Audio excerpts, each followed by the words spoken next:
এই শুনো না, তুমি না আমারে বলছিলা আমার ছাইরা কখনো যাইবা না। দেখো শাহাদাত, আমি তোমার সাথে থাকতে পারবো না। আমি যখন তোমাকে বলছি তোমার সাথে সারা জীবন থাকবো, তখনকার ব্যাপার অন্য ছিল আর এখনকার ব্যাপারই অন্য। আমি শাহিনের কাছে গেলাম, আমি ওর সাথেই থাকবো। তুমি থাকো, আমি গেলাম। এই শুনো, একবারের জন্য হ্যাঁ বলো, কি বলতে চাও? শুনো, তুমি আমারে বলতা না ওই যে ওই কথাটা, শেষ একবারের জন্য আমাকে বলো। আমি নিজে ছুঁই না আমার এই আত্মাটারে শান্তি করাম। প্লিজ একবারের জন্য বলো ওই কথাটা। হ্যাঁ বলো। শোনো শাহাদাত, আমি তোমাকে ছাড়া কখনো কোথাও যাব না, সারা জীবন তোমার পাশে থাকবো।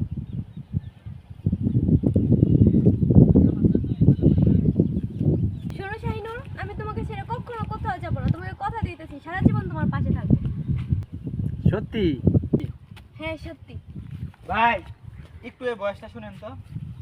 শোনো শাহাদাত, আমি তোমাকে ছাড়া কখনো কোথাও যাব না, সারা জীবন তোমার পাশে থাকবো। এই সেম কথাটাই 10 মিনিট আগে সে আমারে বলছে। এই মাইয়া